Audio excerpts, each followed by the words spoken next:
Hello friends, आज हम बात करने वाले हैं how to learn almost anything in 48 hours by Tansel Ali book के बारे में। ऋषि एक ऐसा इंसान था जो अपनी लाइफ में हर चीज जल्दी सीखने की ख्वाहिश रखता था, लेकिन हकीकत यह थी कि जितना वह सीखने की कोशिश करता उतना ही उलझ जाता। ऑफिस में काम का प्रेशर, नई स्किल्स सीखने की जरूरत और ऊपर से घर की जिम्मेदारियां, ऋषि की जिंदगी एक ऐसे पेंडुलम की तरह हो गई थी जो हमेशा टाइम और स्ट्रेस के बीच झूलता रहता था।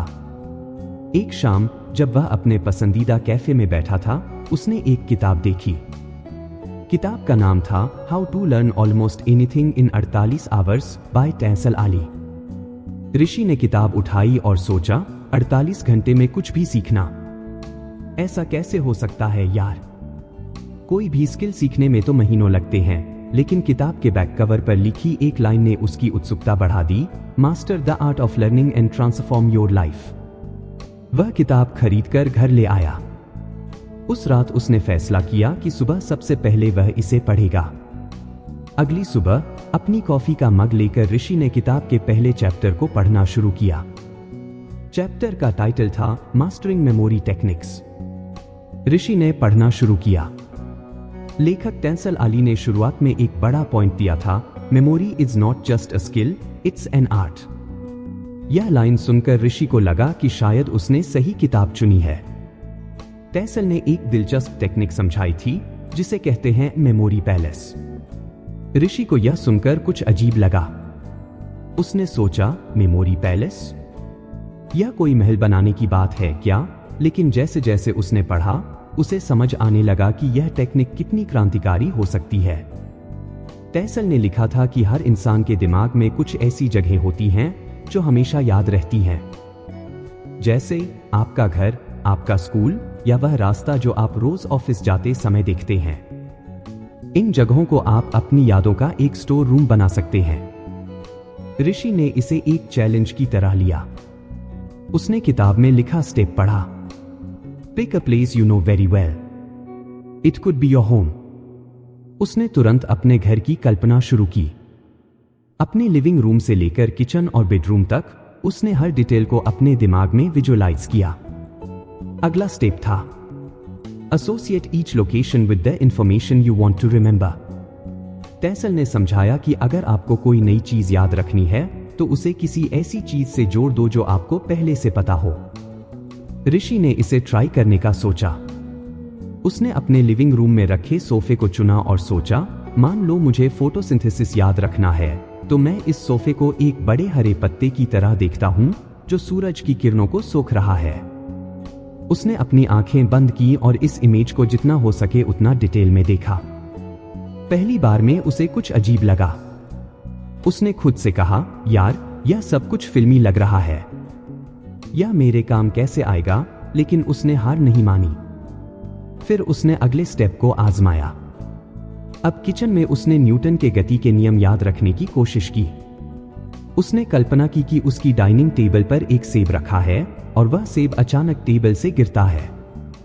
उसने सोचा, पहला नियम, एक वस्तु तब तक स्थिर रहती है जब तक उस पर कोई बाहरी बल न लगाया जाए। उसने इस इमेज को बार बार रिपीट किया। कुछ घंटों बाद ऋषि को लगा कि यह टेक्निक सच में काम कर रही है। शाम को जब वह अपनी बुक बंद करके बाहर टहलने गया तो उसने खुद को टेस्ट करने का सोचा।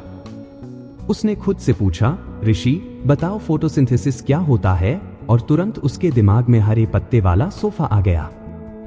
उसने फिर खुद से न्यूटन लॉज पूछे और टेबल से गिरता हुआ सेब उसके सामने था। ऋषि को लगा कि जैसे उसने कोई सुपर पावर खोज ली हो, लेकिन यह तो बस शुरुआत थी। टेंसल ने सिर्फ मेमोरी पैलेस तक ही सीमित नहीं रखा था, उन्होंने विजुअलाइजेशन की पावर भी समझाई थी। ऋषि को यह बात समझ आई कि जब आप किसी चीज को याद रखने के लिए उसे ज्यादा रंगीन और एग्जैजरेट बनाते हो तो वह चीज दिमाग में और गहराई से छप जाती है। उस रात जब ऋषि बिस्तर पर लेटा तो उसने एक अजीब सा सपना देखा। उसने देखा कि वह एक असली महल में खड़ा है। उस महल में उसके हर कमरे में कोई न कोई जानकारी छुपी हुई है। लिविंग रूम में फोटोसिंथेसिस के बड़े बड़े हरे पेड़ हैं, किचन में न्यूटन लॉज के गिरते हुए सेब हैं और उसकी बालकनी में उसके स्कूल के पुराने टीचर खड़े हैं जो उसे फार्मूला सिखा रहे हैं। सपने में वह महल किसी जादुई किताब की तरह खुल रहा था। हर बार जब वह एक नया दरवाजा खोलता, उसे कोई नई जानकारी याद आ जाती। सुबह जब वह उठा तो उसे महसूस हुआ कि यह सपना उसकी लाइफ को बदल सकता है। उसने तय किया कि वह अब हर दिन इस टेक्निक को और गहराई से सीखेगा। लेकिन उसके मन में एक सवाल आया, यह सब तो ठीक है, लेकिन जब मुझे बहुत सारी चीजें याद रखनी होंगी, तब यह टेक्निक काम करेगी? उसने किताब का अगला चैप्टर खोलने का फैसला किया। ऋषि ने किताब का अगला चैप्टर खोला, स्पीड रीडिंग और इंफॉर्मेशन अब्जॉर्प्शन। वह पहले से ही मेमोरी पैलेस टेक्निक से इतना प्रभावित था कि उसे यकीन था यह चैप्टर भी उसकी जिंदगी बदल देगा। उसने किताब पढ़ना शुरू किया और कुछ ही मिनटों में एक नई दुनिया के दरवाजे खुलने लगे। टेंसल ने शुरुआत में लिखा था, speed is the key to learning, but only if you can balance it with comprehension. Rishi ने यह लाइन पढ़ी और सोचा, सही बात है। जल्दी जल्दी पढ़ना तो ठीक है, पर अगर समझ ही नहीं आया तो फायदा क्या? पहली टेक्निक थी मिनिमाइजिंग सबवोकलाइजेशन। टेंसल ने समझाया कि अक्सर लोग पढ़ते वक्त हर शब्द को मन में दोहराते हैं, जैसे कि वह साइलेंटली बोल रहे हों। यह आदत हमारी रीडिंग स्पीड को धीमा कर देती है। अगर आपको हमारी फ्री समरी अच्छी लगती है तो आप हमारे चैनल को सब्सक्राइब कर सकते हैं। अब समरी पर वापस चलते हैं। ऋषि को यह सुनकर लगा, अरे यार, यह तो मैं ही करता हूं। हर लाइन मन में बोलता हूं, जैसे खुद को समझा रहा हूं। टेंसल ने इस आदत को तोड़ने के लिए एक सरल तरीका बताया। उन्होंने कहा कि जब भी आप पढ़ें तो अपनी उंगलियों को टेक्स्ट पर पॉइंटर की तरह चलाएं। इससे आपकी आंखें शब्दों पर फोकस करेंगी और दिमाग शब्दों को सीधे प्रोसेस करेगा, बिना उन्हें दोहराए। ऋषि ने तुरंत इसे आजमाने का फैसला किया। उसने किताब को खोला और अपनी उंगली को टेक्स्ट पर रखा। पहले तो कुछ अजीब लगा, जैसे कोई बच्चा किताब पढ़ना सीख रहा हो। लेकिन कुछ मिनटों बाद उसे लगा कि उसकी स्पीड सच में बढ़ गई है। उसने खुद से कहा, वाह, यह सच में काम करता है। मेरी आंखें अब टेक्स्ट के पूरे ब्लॉक को पढ़ रही हैं, ना कि सिर्फ एक एक शब्द। टेंसल ने दूसरी टेक्निक बताई, focusing on blocks of text. उन्होंने समझाया कि अगर आप हर शब्द पर ध्यान देंगे तो आपकी स्पीड धीमी हो जाएगी। लेकिन अगर आप एक बार में पूरे वाक्य या पैराग्राफ को देखेंगे तो आपकी समझ और स्पीड दोनों बढ़ जाएंगी। ऋषि ने इसे भी ट्राई किया। उसने किताब के अगले पेज पर अपनी नजरें दौड़ाई और कोशिश की कि वह हर वाक्य को एक ब्लॉक की तरह देखे। पहले उसे कुछ दिक्कत हुई, लेकिन जैसे जैसे उसने प्रैक्टिस की, उसे लगा कि उसकी आंखें पूरे वाक्य को स्कैन कर सकती हैं। उसने मन ही मन सोचा, यह तो मैजिक जैसा लग रहा है। मैं इतनी जल्दी पढ़ सकता हूं और समझ भी आ रहा है। इसके बाद टेंसल ने प्री रीडिंग स्ट्रेटेजी के बारे में लिखा। उन्होंने कहा कि पढ़ने से पहले अगर आप टेक्स्ट को जल्दी से स्किम कर लेते हैं तो आपका दिमाग उस जानकारी को बेहतर तरीके से प्रोसेस कर सकता है। उन्होंने इसे 4 स्टेप्स में तोड़ा। 1. हेडिंग्स पढ़ें। सबसे पहले टेक्स्ट की हेडिंग्स और सब हेडिंग्स पर ध्यान दें। 2. मुख्य बिंदु पर फोकस करें। पैराग्राफ की पहली और आखिरी लाइनों को पढ़ें। 3. चंकी करें। टेक्स्ट को छोटे छोटे हिस्सों में बांटें। 4. पर्पस सेट करें।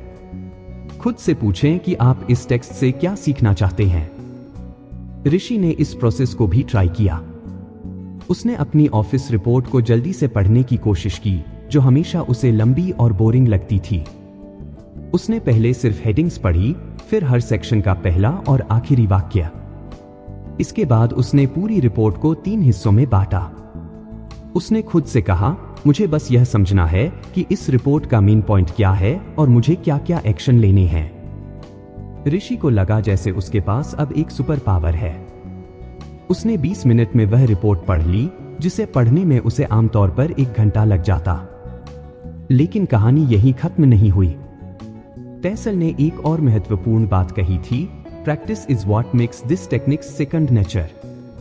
ऋषि को समझ आ गया था कि अगर वह इन चीजों को रोजाना प्रैक्टिस नहीं करेगा तो यह सब बेकार हो जाएगा। उसने एक रूटीन बनाया। अब वह हर दिन सुबह 15 मिनट स्पीड रीडिंग की प्रैक्टिस करता। उसने सबसे पहले अपने पुराने मैगजीन आर्टिकल्स पर काम शुरू किया। उसने महसूस किया कि जब वह एक बार में ज्यादा टेक्स्ट को स्कैन करता है तो उसका दिमाग ज्यादा तेजी से प्रोसेस करता है। उसने अपने कमरे की दीवार पर एक पोस्टर भी लगा लिया जिसमें लिखा था, रीड फास्टर, अंडरस्टैंड बेटर। एक दिन जब वह ऑफिस में था, उसके बॉस ने उसे एक नई प्रोजेक्ट रिपोर्ट दी। रिपोर्ट 50 पेज लंबी थी। बॉस ने कहा, ऋषि, इसे आज ही खत्म करके बताओ कि हमें क्या करना है। पहले ऋषि कुछ घबरा गया, लेकिन फिर उसने खुद को शांत किया और सोचा, यह मेरे लिए परफेक्ट मौका है अपनी नई टेक्निक्स को आजमाने का। उसने रिपोर्ट को पहले स्किम किया, फिर उसने इसे 3 हिस्सों में बांटा। हर हिस्से की हेडिंग्स और मेन पॉइंट्स पढ़े और आखिर में उसने पूरे टेक्स्ट को ब्लॉक्स में स्कैन किया। सिर्फ 2 घंटे में उसने रिपोर्ट खत्म कर ली। जब उसने अपने बॉस को रिपोर्ट का सार समझाया तो उसके बॉस हैरान रह गए। उन्होंने कहा, ऋषि, इतनी जल्दी और इतनी सही एनालिसिस कैसे कर ली? ऋषि ने सिर्फ मुस्कुराकर कहा, बस एक नई टेक्निक है जो मैंने सीखी है। उस रात जब वह घर पहुंचा तो उसने किताब को दोबारा खोला। उसने सोचा, मेमोरी पैलेस और स्पीड रीडिंग ने तो मेरी लाइफ बदल दी। आगे की टेक्निक्स और भी मजेदार होंगी। लेकिन उसे यह नहीं पता था कि अगले चैप्टर में जो लिखा है वह उसकी सोच से परे होगा। और इस तरह ऋषि की यात्रा अभी जारी थी। ऋषि ने किताब का अगला पन्ना पलटा। अगला चैप्टर था इफेक्टिव नोट टेकिंग मेथड्स। अब तक मेमोरी पैलेस और स्पीड रीडिंग जैसी टेक्निक्स ने उसकी जिंदगी को एक नया आयाम दिया था। लेकिन उसने महसूस किया कि जितनी तेजी से वह पढ़ रहा था उतनी ही जल्दी वह कुछ चीजें भूल भी जाता था। उसने सोचा, शायद नोट्स बनाना एक अच्छा तरीका होगा। पर फिर उसने खुद से कहा, पुराने तरीके तो मैं स्कूल के समय से करता आ रहा हूं। वही बोरिंग लाइनें और पॉइंट्स लिखने वाला तरीका शायद उतना असरदार नहीं। टेसल एली ने इस चैप्टर में लिखा था, Effective note-taking is not about writing everything down, but about organizing information in a way that makes sense to your brain. ऋषि को यह बात गहरी लगी। उसने आगे पढ़ा और खुद को तैयार किया कि वह इस चैप्टर को ना सिर्फ पढ़ेगा बल्कि अपनी आदतों में भी शामिल करेगा। टेसल ने शुरुआत की माइंड मैपिंग की टेक्निक से। ऋषि को यह नाम सुनकर ही दिलचस्पी हुई। उसने मन ही मन सोचा, माइंड मैपिंग? यह तो किसी जासूसी फिल्म की तरह लगता है जहां हर चीज को जोड़कर एक पूरा केस सॉल्व किया जाता है। टेसल ने समझाया कि माइंड मैपिंग एक ऐसा तरीका है जिसमें आप किसी भी जानकारी को एक मुख्य विषय के रूप में सेंटर में लिखते हैं और उससे जुड़ी जानकारियों को शाखाओं की तरह फैलाते हैं। यह शाखाएं आपको दिखाती हैं कि कौन सी जानकारी कैसे दूसरी से जुड़ी है। ऋषि ने इसे तुरंत ट्राई करने का फैसला किया।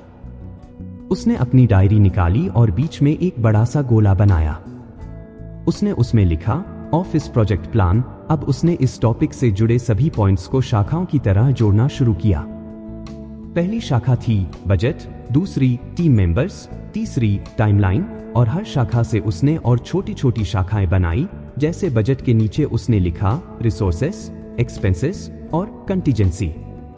पहले जहां वह एक लंबी लिस्ट देखकर कंफ्यूज हो जाता था, अब हर चीज उसके दिमाग में एक पेड़ की तरह फैल रही थी जिसमें हर शाखा का अपना महत्व था। अगले स्टेप में टेसल ने बताया कि नोट्स को विजुअल बनाना क्यों जरूरी है। उन्होंने कहा था, the brain processes images faster than text. When you create colorful visual notes, your brain retains the information more effectively. ऋषि ने सोचा, सही बात है। स्कूल में भी जब टीचर रंगीन डायग्राम्स बनाती थीं, तो वह ज्यादा याद रहता था। उसने अपनी डायरी में कलर पेंसिल्स का इस्तेमाल शुरू किया और माइंड मैपिंग को और क्रिएटिव बनाया। हर शाखा को अलग रंग दिया, जैसे बजट को नीला, टीम मेंबर्स को हरा और टाइमलाइन को लाल। उसने सोचा, यह तो खेलने जैसा लग रहा है, पर कमाल की बात यह है कि मैं ज्यादा देर तक याद रख पा रहा हूं। टेसल ने अगली टेक्निक समझाई, द कॉर्नेल मेथड। ऋषि ने पहले इसके बारे में कभी नहीं सुना था। इस टेक्निक में पेज को 3 हिस्सों में बांटा जाता है, नोट्स सेक्शन, क्यू सेक्शन और सारांश सेक्शन। ऋषि ने इसे भी ट्राई करने का फैसला किया।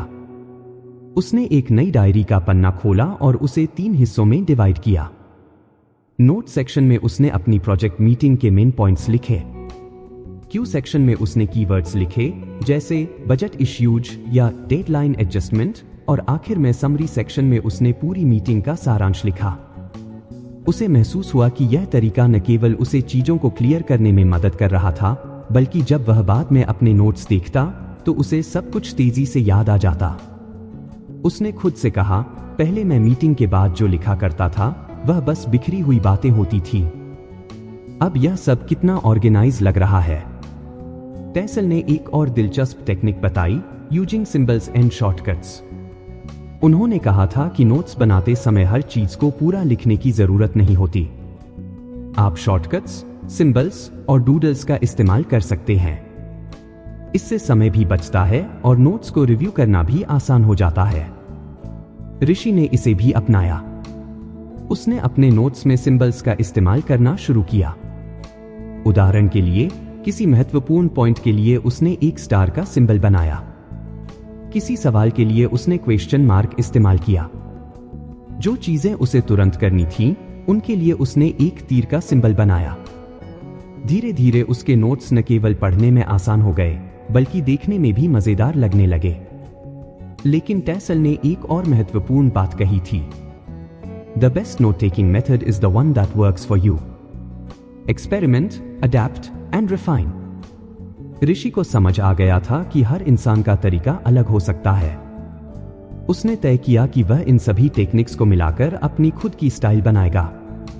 अब ऋषि जब भी ऑफिस में मीटिंग करता या कोई नया आर्टिकल पढ़ता, वह इन टेक्निक्स को फॉलो करता। एक दिन उसके बॉस ने उससे कहा, ऋषि, तुम्हारे नोट्स इतने क्लियर और प्रैक्टिकल होते हैं कि मुझे तुम्हारी रिपोर्ट्स पढ़ने में ज्यादा समय नहीं लगता। क्या तुम अपनी टीम को यह सब सिखा सकते हो? ऋषि के लिए यह एक बड़ा पल था। उसने सोचा, पहले मैं खुद स्ट्रगल करता था कि नोट्स कैसे बनाऊं, और अब मैं दूसरों को सिखाऊंगा। कमाल है, उस रात जब वह घर पहुंचा तो उसने अपनी डायरी के उस पेज को देखा जहां उसने पहली बार माइंड मैपिंग की थी।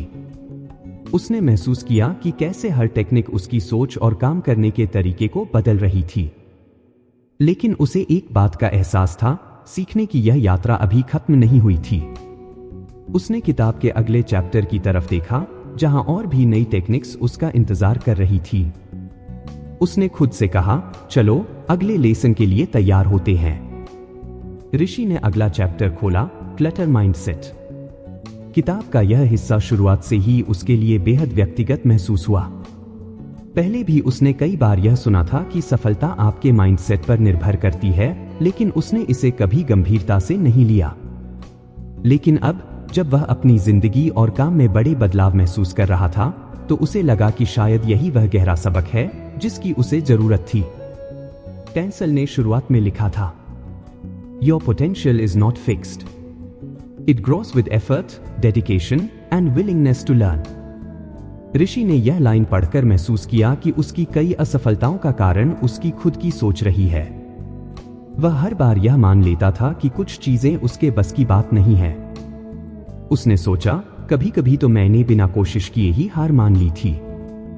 शायद मेरी सोच ही मुझे रोक रही थी।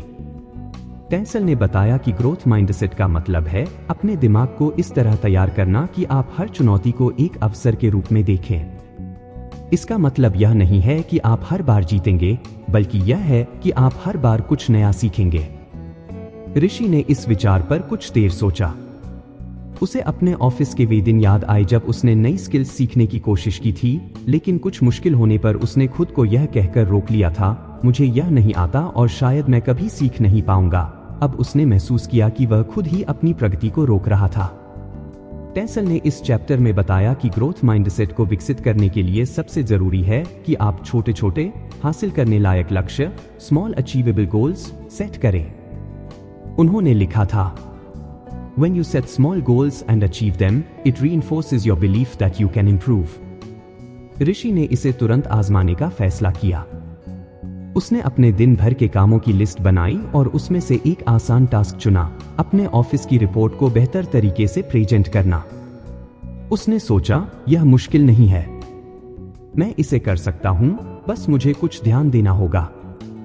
उसने अपनी डायरी में इसे एक लक्ष्य की तरह लिखा और दिन के आखिर में जब उसने इसे पूरा किया तो उसे एक छोटी सी खुशी महसूस हुई। उसने खुद से कहा, अगर मैं इतना कर सकता हूं तो शायद और भी कर सकता हूं। इसके बाद टेंसल ने बताया कि ग्रोथ माइंडसेट को मजबूत बनाने के लिए हर छोटी प्रगति को सेलिब्रेट करना चाहिए। उन्होंने लिखा, celebrating small wins keeps you motivated and reminds you of your potential to grow. Rishi को पहले यह कुछ अजीब लगा। उसने सोचा, छोटी छोटी चीजें सेलिब्रेट करने से क्या होगा? असली खुशी तो तब आएगी जब मैं बड़ा कुछ करूंगा। लेकिन फिर उसने एक और टास्क पूरा किया, ऑफिस में एक प्रेजेंटेशन जिसे लेकर वह बहुत नर्वस था। जब उसने देखा कि उसकी मेहनत रंग लाई है तो उसने अपनी डायरी में लिखा, आज मैंने कुछ नया किया और यह बहुत अच्छा महसूस हुआ। उसने महसूस किया कि खुद को सराहने से उसका आत्मविश्वास बढ़ रहा है। टेंसल ने एक और महत्वपूर्ण बात बताई, failures are not the end, they are feedback. उन्होंने समझाया कि ग्रोथ माइंडसेट का मतलब है कि आप असफलताओं को एक सबक के रूप में देखें, न कि एक हार के रूप में। उन्होंने लिखा, When something doesn't work out, ask yourself, what can I learn from this? ऋषि को अपनी पिछली असफलताओं की याद आई। एक बार वह एक प्रमोशन के लिए इंटरव्यू देने गया था, लेकिन उसे नौकरी नहीं मिली। उस वक्त उसने खुद को कोसा था और कहा था, मैं इस लायक ही नहीं हूं। लेकिन अब उसने इस घटना को एक अलग नजरिए से देखना शुरू किया। उसने सोचा, शायद मैं उस वक्त तैयार नहीं था। अगर मैं उस इंटरव्यू से मिले फीडबैक को ध्यान में रखता तो शायद अगली बार बेहतर कर सकता। अब उसने एक नई आदत शुरू की। जब भी कुछ गलत होता तो वह अपनी डायरी में लिखता कि उससे क्या सीख मिली। एक बार जब उसका ऑफिस का एक प्रोजेक्ट समय पर पूरा नहीं हो पाया तो उसने खुद से सवाल किया, मैंने कहाँ गलती की और अगली बार मैं इसे कैसे ठीक कर सकता हूँ। उसने देखा कि इस प्रैक्टिस ने उसकी सोच को बदलना शुरू कर दिया था। टेंसल ने ग्रोथ माइंडसेट को मजबूत करने के लिए एक और तरीका बताया, विजुअलाइजेशन ऑफ सक्सेस। उन्होंने लिखा था, picture yourself succeeding and your brain will work towards making it a reality. Rishi ने इसे भी अपनाने की कोशिश की। हर सुबह वह अपनी आंखें बंद करके खुद को उस स्थिति में देखता जहां वह अपने लक्ष्य को हासिल कर चुका है।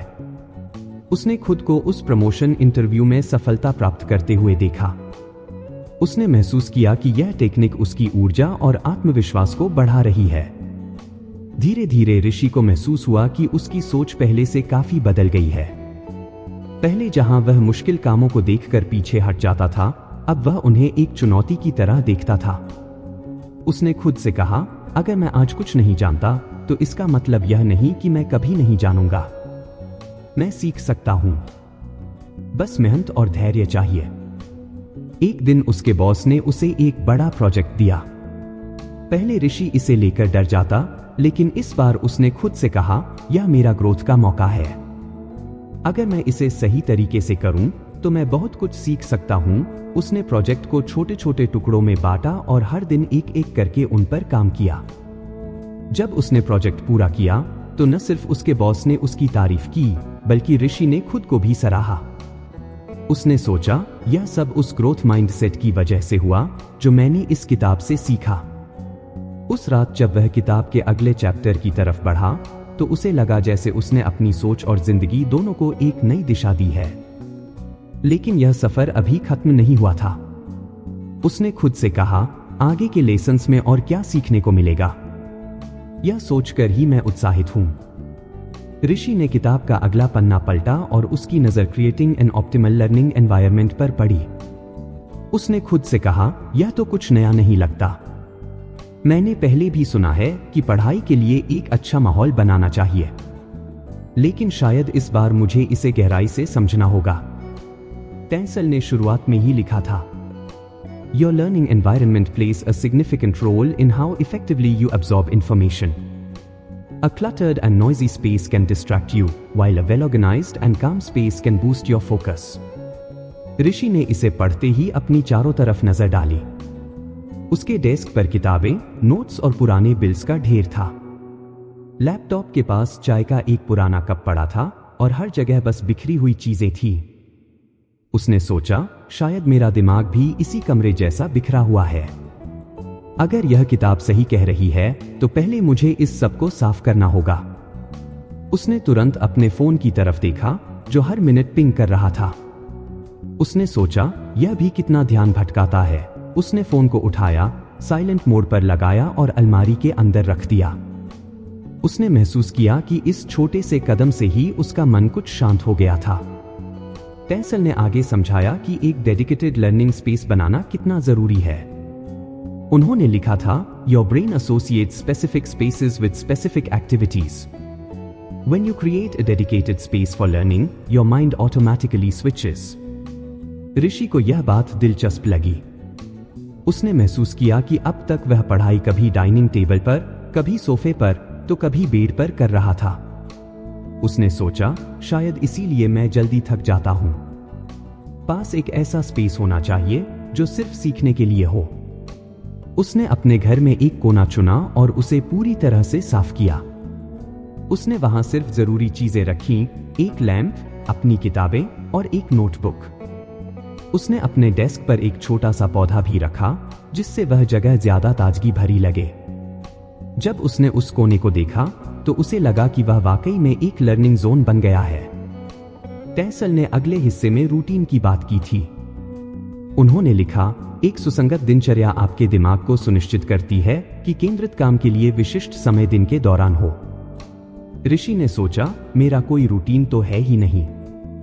कभी मैं सुबह पढ़ता हूं, कभी रात में, और इस वजह से मैं कभी कभी कुछ भी प्रोडक्टिव नहीं कर पाता। उसने तुरंत एक रूटीन बनाने का फैसला किया। उसने तय किया कि वह रोज सुबह 7 से 9 बजे तक अपने लर्निंग जोन में बैठकर पढ़ाई करेगा। उसने इस समय को किसी भी और काम के लिए ना रखने की कसम खाई। पहले दिन ही जब उसने इस रूटीन को अपनाया तो उसे लगा कि उसका दिमाग ज्यादा स्पष्ट और एकाग्र है। लेकिन फिर एक समस्या आई, ध्यान भटकाने वाली आवाजें। उसके घर के पास ही एक पार्क था जहां सुबह के समय बच्चे खेलते थे और गाड़ियों का शोर होता था। उसने किताब में पढ़ा कि बैकग्राउंड नॉइज फोकस को बाधित कर सकता है, लेकिन टूल्स जैसे नॉइज कैंसलिंग हेडफोन या शांत करने वाले संगीत का उपयोग करके मदद की जा सकती है। ऋषि ने अपने पुराने ईयरफोन निकाले और संगीत चलाया। टेंसल ने लिखा था, disorder drains energy. When your materials are easily accessible and neatly arranged, you can focus entirely। यह किताब सीधे उसकी जिंदगी पर कमेंट कर रही थी। उसने अपने डेस्क की सारी किताबें और नोट्स व्यवस्थित किए। उसने अलग अलग फोल्डर्स बनाए, वर्क प्रोजेक्ट्स, पर्सनल गोल्स और लर्निंग रिसोर्सेज के लिए। जब उसने यह किया तो उसे महसूस हुआ कि वह अब ज्यादा स्पष्ट तरीके से सोच सकता है। टेंसल ने एक और दिलचस्प बात कही थी, incorporate elements that make the space enjoyable, like good lighting, a comfortable chair, and even scents that promote relaxation। ऋषि ने इस पर भी अमल किया। उसने अपनी कुर्सी को बदला और एक एर्गोनॉमिक कुर्सी खरीदी जो ज्यादा आरामदायक थी। उसने अपनी डेस्क पर एक अरोमा डिफ्यूजर रखा जिससे हल्की लैवेंडर की खुशबू आने लगी। उसने महसूस किया कि ये छोटे छोटे बदलाव उसकी उत्पादकता को बढ़ा रहे थे। ऋषि ने धीरे धीरे यह भी सीखा कि स्टडी सेशंस को कैसे सही तरीके से प्लान करना है। टेंसल ने सुझाव दिया था कि अपना अध्ययन समय फोकस्ड इंटरवल्स में बांटे, जैसे कि 25 मिनट का काम और उसके बाद 5 मिनट का ब्रेक। इसे पोमोडोरो तकनीक कहते हैं। ऋषि ने इसे आजमाया। उसने अपने फोन पर एक टाइमर सेट किया और पाया कि छोटे छोटे अंतराल में पढ़ाई करना ना सिर्फ आसान था, बल्कि थकावट भी कम महसूस हो रही थी। धीरे धीरे ऋषि ने अपनी पढ़ाई और काम के लिए ऐसा माहौल बना लिया था जो उसकी पूरी क्षमता को बाहर लाने में मदद कर रहा था। हर दिन वह अपने लर्निंग जोन में जाता और खुद को और बेहतर बनाने की कोशिश करता।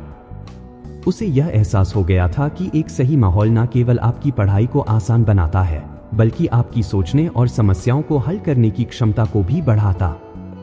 उस रात जब उसने किताब के अगले पन्ने की तरफ देखा तो उसने महसूस किया कि यह यात्रा अब उसकी जिंदगी का हिस्सा बन चुकी थी। उसने खुद से कहा, चलो देखते हैं आगे क्या सीखने को मिलता है। ऋषि की यात्रा अब अपने आखिरी मोड़ पर थी। उसने किताब के हर अध्याय से बहुत कुछ सीखा था। मास्टरिंग मेमोरी टेक्निक से लेकर creating an optimal learning environment तक, हर सबक ने उसकी जिंदगी में कुछ नया जोड़ा था। लेकिन उसने महसूस किया कि यह सब सिर्फ शुरुआत थी। असली बदलाव तो तब होगा जब वह इन सब बातों को अपनी रोजमर्रा की जिंदगी में पूरी तरह लागू करेगा। उसने अपनी डायरी उठाई और अब तक सीखी गई हर चीज को लिखना शुरू किया।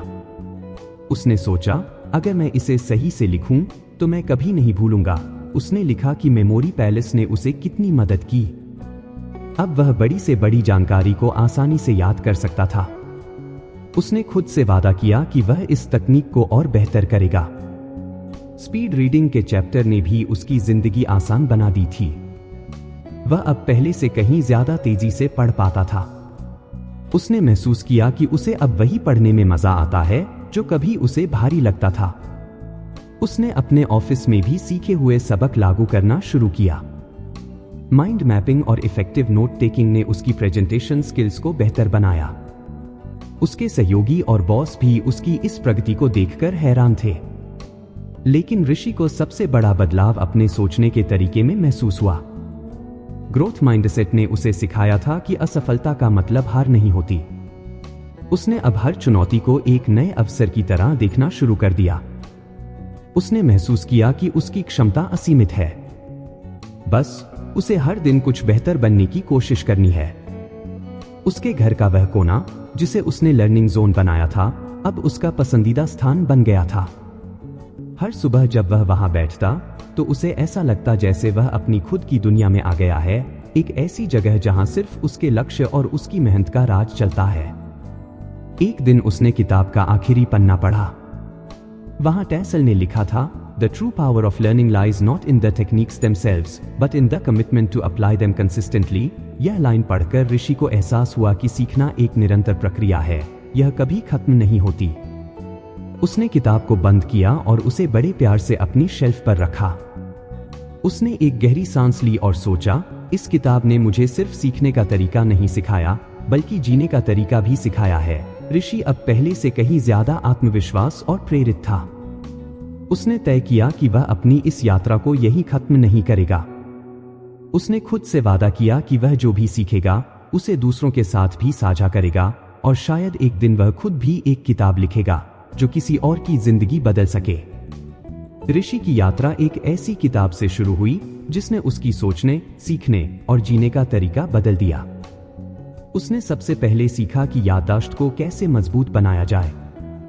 मास्टरिंग मेमोरी टेक्निक्स ने उसे बताया कि कैसे जानकारी को एक मेमोरी पैलेस में संगठित किया जा सकता है। उसने सीखा कि किसी भी नई जानकारी को पहले से परिचित चीजों के साथ जोड़ने से उसे याद रखना कितना आसान हो जाता है। ऋषि ने इस तकनीक को अपने काम और निजी जीवन में अपनाया। अब वह बड़े से बड़े प्रोजेक्ट की डिटेल्स आसानी से याद कर लेता था। इसके बाद उसने स्पीड रीडिंग की तकनीक सीखी। उसने समझा कि जल्दी पढ़ने का मतलब सिर्फ पन्नों को तेजी से पलटना नहीं है, बल्कि जानकारी को प्रभावी ढंग से ग्रहण करना है। उसने सब वोकलाइजेशन यानी शब्दों को दिमाग में दोहराने की आदत को कम किया। उसने बड़े पैराग्राफ को छोटे छोटे भागों में पढ़ना और टेक्स्ट को स्किम करना शुरू किया। इससे उसका पढ़ने का समय कम हुआ और समझने की क्षमता बढ़ी। उस रात जब उसने किताब के अगले पन्ने की तरफ देखा तो उसने महसूस किया कि यह यात्रा अब उसकी जिंदगी का हिस्सा बन चुकी थी। उसने खुद से कहा, चलो देखते हैं आगे क्या सीखने को मिलता है। ऋषि की यात्रा अब अपने आखिरी मोड़ पर थी। उसने किताब के हर अध्याय से बहुत कुछ सीखा था। मास्टरिंग मेमोरी टेक्निक से लेकर creating an optimal learning environment तक, हर सबक ने उसकी जिंदगी में कुछ नया जोड़ा था। लेकिन उसने महसूस किया कि यह सब सिर्फ शुरुआत थी। असली बदलाव तो तब होगा जब वह इन सब बातों को अपनी रोजमर्रा की जिंदगी में पूरी तरह लागू करेगा। उसने अपनी डायरी उठाई और अब तक सीखी गई हर चीज को लिखना शुरू किया। उसने सोचा, अगर मैं इसे सही से लिखूं तो मैं कभी नहीं भूलूंगा। उसने लिखा कि मेमोरी पैलेस ने उसे कितनी मदद की। अब वह बड़ी से बड़ी जानकारी को आसानी से याद कर सकता था। उसने खुद से वादा किया कि वह इस तकनीक को और बेहतर करेगा। स्पीड रीडिंग के चैप्टर ने भी उसकी जिंदगी आसान बना दी थी। वह अब पहले से कहीं ज्यादा तेजी से पढ़ पाता था। उसने महसूस किया कि उसे अब वही पढ़ने में मजा आता है जो कभी उसे भारी लगता था। उसने अपने ऑफिस में भी सीखे हुए सबक लागू करना शुरू किया। माइंड मैपिंग और इफेक्टिव नोट टेकिंग ने उसकी प्रेजेंटेशन स्किल्स को बेहतर बनाया। उसके सहयोगी और बॉस भी उसकी इस प्रगति को देखकर हैरान थे। लेकिन ऋषि को सबसे बड़ा बदलाव अपने सोचने के तरीके में महसूस हुआ। ग्रोथ माइंडसेट ने उसे सिखाया था कि असफलता का मतलब हार नहीं होती। उसने अब हर चुनौती को एक नए अवसर की तरह देखना शुरू कर दिया। उसने महसूस किया कि उसकी क्षमता असीमित है, बस उसे हर दिन कुछ बेहतर बनने की कोशिश करनी है। उसके घर का वह कोना जिसे उसने लर्निंग जोन बनाया था, अब उसका पसंदीदा स्थान बन गया था। हर सुबह जब वह वहां बैठता तो उसे ऐसा लगता जैसे वह अपनी खुद की दुनिया में आ गया है, एक ऐसी जगह जहां सिर्फ उसके लक्ष्य और उसकी मेहनत का राज चलता है। एक दिन उसने किताब का आखिरी पन्ना पढ़ा। वहां टैसल ने लिखा था, "The true power of learning lies not in the techniques themselves, but in the commitment to apply them consistently." यह लाइन पढ़कर ऋषि को एहसास हुआ कि सीखना एक निरंतर प्रक्रिया है, यह कभी खत्म नहीं होती। उसने किताब को बंद किया और उसे बड़े प्यार से अपनी शेल्फ पर रखा। उसने एक गहरी सांस ली और सोचा, इस किताब ने मुझे सिर्फ सीखने का तरीका नहीं सिखाया, बल्कि जीने का तरीका भी सिखाया है। ऋषि अब पहले से कहीं ज्यादा आत्मविश्वास और प्रेरित था। उसने तय किया कि वह अपनी इस यात्रा को यहीं खत्म नहीं करेगा। उसने खुद से वादा किया कि वह जो भी सीखेगा उसे दूसरों के साथ भी साझा करेगा, और शायद एक दिन वह खुद भी एक किताब लिखेगा जो किसी और की जिंदगी बदल सके। ऋषि की यात्रा एक ऐसी किताब से शुरू हुई जिसने उसकी सोचने, सीखने और जीने का तरीका बदल दिया। उसने सबसे पहले सीखा कि याददाश्त को कैसे मजबूत बनाया जाए। मास्टरिंग मेमोरी टेक्निक्स ने उसे बताया कि कैसे जानकारी को एक मेमोरी पैलेस में संगठित किया जा सकता है। उसने सीखा कि किसी भी नई जानकारी को पहले से परिचित चीजों के साथ जोड़ने से उसे याद रखना कितना आसान हो जाता है। ऋषि ने इस तकनीक को अपने काम और निजी जीवन में अपनाया। अब वह बड़े से बड़े प्रोजेक्ट की डिटेल्स आसानी से याद कर लेता था।